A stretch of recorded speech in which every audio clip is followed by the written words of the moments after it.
Les hommes et les femmes ne font pas la même taille, mais est-ce les hommes qui ont grandi ou les femmes qui sont devenues plus petites? Dans quel sens s'est passée l'évolution? Nos squelettes détiennent peut-être une partie de la réponse?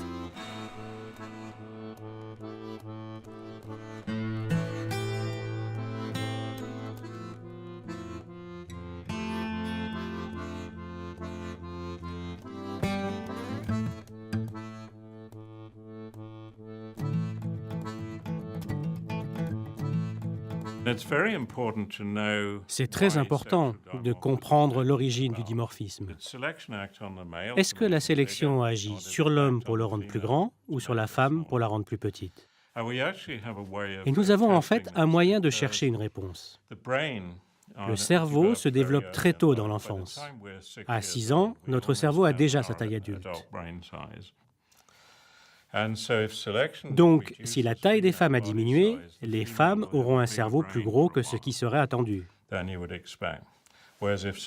l'inverse, si ce sont les hommes qui ont grandi, ils auront un plus petit cerveau que prévu par rapport à la taille de leur corps.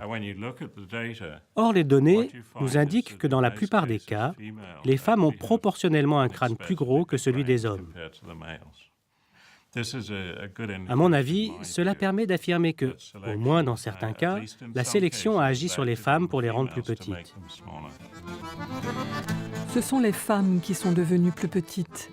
Donc, selon la théorie de l'évolution, ce sont les femmes de petite taille qui ont été avantagées pour survivre ou pour se reproduire. Pour quelle raison vaut-il mieux être petite ? Il pourrait y avoir une très bonne raison qui serait liée au succès reproductif dans des environnements difficiles. Dans les savanes sèches, par exemple, il y a peu de pluie, avec des pluies très variables d'une année sur l'autre. C'est donc un environnement imprévisible. Pour les femelles qui n'ont qu'un seul petit, comme chez les autres primates, la seule solution pour être sûre d'avoir un petit plus vite est d'atteindre la maturité sexuelle plus vite. Et la petite taille rend ce processus plus rapide. Vous atteignez la maturité sexuelle plus tôt, etc. Donc, on pourrait imaginer que les femelles de petite taille ont été favorisées puisqu'elles peuvent se reproduire plus vite.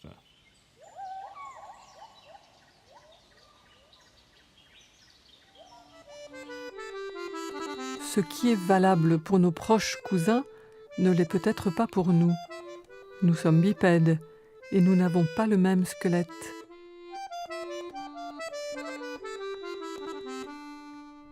Il y a ici une sorte de conflit, parce qu'il est plus facile pour une femme de mettre au monde un enfant si elle est de grande taille que si elle est petite. Nous sommes les primates qui avons le plus fort taux de mortalité lors de l'accouchement. Et avoir des enfants est risqué pour une femme si elle est de petite taille.